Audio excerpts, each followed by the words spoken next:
ஈஸியாக ஸ்நாக்ஸ் செய்யணும்னு நினைக்கிற எல்லாருக்கும் வணக்கம். இன்றைக்கி ரொம்ப சிம்பிளாக ஒரு சூப்பரான ஸ்வீட் ரெசிபி தான் பார்க்க போகிறோம். இது எல்லாருக்குமே பிடிக்கும், முக்கியமாக சின்ன குழந்தைகளுக்கு ரொம்பவே பிடிக்கும். கண்டிப்பாக இன்றைக்கே நீங்கள் ட்ரை பண்ணி பாருங்கள். வட்டிலப்பம் பண்ணுறதுக்கு ஒரு பாகு ரெடி பண்ணணும். அதுக்கு சின்ன பாத்திரத்தை அடுப்பில் வச்சுட்டு பற்ற வச்சாச்சு. சட்டி சூடாகிட்டு இருக்கு. வெல்லம் பார்த்தீங்கன்னா நல்லா துருவின வெல்லம் ஒரு கப் எடுத்துருக்கோம். கிட்டத்தட்ட ஒரு 1/4 கிலோ இருக்கும். ஒரு 50 ml தண்ணி மட்டும் சேர்த்துக்குவோம். 50 ml தண்ணி சேர்த்துட்டு வெல்லம் நமக்கு முழுமையாக கரைஞ்சி வரட்டும். வட்டிலப்பம் செய்கிறதுக்கு நீங்கள் நான் இன்றைக்கி வெல்லம் எடுத்திருக்கேன். நீங்கள் எதை நாட்டு சர்க்கரை இல்லைன்னா கருப்பட்டி இதே அளவில் எடுத்துக்கிடலாம். பாகுபதமெல்லாம் ஒன்றும் பார்க்க வேண்டாம். அப்படியே வெல்லம் முழுமையாக கரைஞ்சி வந்த உடனே நீங்கள் அப்படியே ஸ்டவ் ஆஃப் பண்ணிவிட்டு அப்படியே வச்சுருங்க. அடுத்து இதே போல் ஒரு பெரிய மிக்சிங் பவுல் எடுத்துகிட்டு முட்டை இதில் கோழி முட்டை எடுத்து உடச்சி ஊற்றிக்கலாம். 5 முட்டை உடச்சி ஊற்றியாச்சு.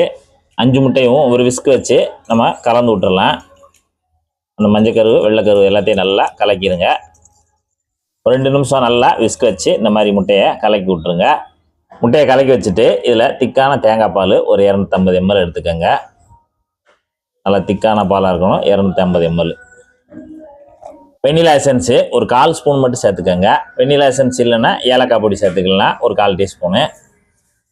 இப்போ நம்ம காய்ச்சி ஆற வச்சுருக்கோம்ல அந்த வெள்ளைப்பாகை இதில் வடிகட்டிட்டு சேர்த்துக்கலாம்.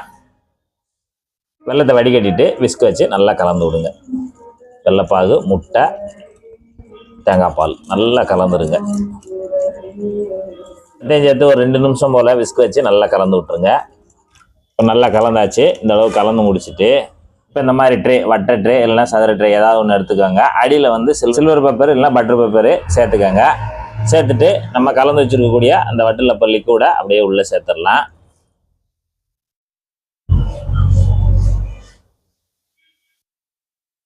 நிறையா தழும்பு இருக்கக்கூடாது. இந்த அளவுக்கு நல்ல ஒரு 1/2 இன்ச்சுக்கு நமக்கு அந்த இடம் இருக்கணும். அப்படின்னா தான் நமக்கு வெந்து வரும்போது கொஞ்சம் உயரமாக வரும், சரியாக இருக்கும். இப்போ இந்த ஸ்டீமரில் தேவையான அளவு தண்ணி சேர்த்துட்டு மேலே அந்த நீராவி வர்ற மாதிரி அந்த ஓட்ட உள்ள ஒரு பாத்திரத்தை மேலே வச்சுக்கலாம். நீங்கள் இது இல்லைன்னா கீழே ஸ்டாண்டு மாதிரி இருந்துச்சுன்னா கூட அந்த ஸ்டாண்டை வச்சுட்டு அது மேலே நம்ம வட்டில் அப்படியே தூக்கி வச்சிடணும்.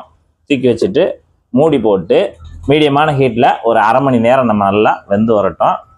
பார்த்தீங்கன்னா 1/2 மணி நேரம் ஆயிடுச்சு. 1/2 மணி நேரத்தில் சூப்பராக வெந்து நல்லா இறங்கிருச்சு.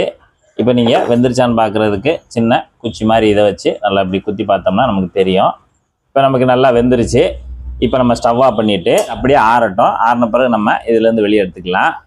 இப்போ பார்த்தீங்கன்னா வட்டிலப்பம் செய்து நல்லா ஆறிடுச்சு. ஆறின உடனே அந்த ட்ரேயில் இருக்கிற அந்த சைடு மட்டும் லேஸ் அந்த மாதிரி ஷார்ப்பான கத்தி வச்சு லேசாக வளைச்சி விடுங்க.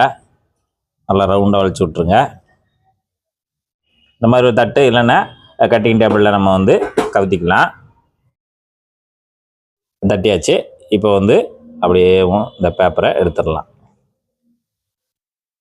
இப்போ ஒரு கத்தியை வச்சுக்கிட்டு இதை தேவையான சைஸுக்கு சின்ன துண்டுகளாக நம்ம கட் பண்ணி எடுத்துக்கலாம். குயிக்காக கொஞ்சம் நேரத்தில் ஒரு ஸ்வீட் சாப்பிடணும்னு நினச்சிங்கன்னா கண்டிப்பாக இந்த மாதிரி வட்டிலப்பம் செஞ்சு சாப்பிடுங்க. இதே மாதிரி செஞ்சு சாப்பிட்டுட்டு டேஸ்ட் எப்படி இருந்துச்சுங்கன்னா மறக்காமல் கமெண்ட்டில் சொல்லுங்கள். நன்றி.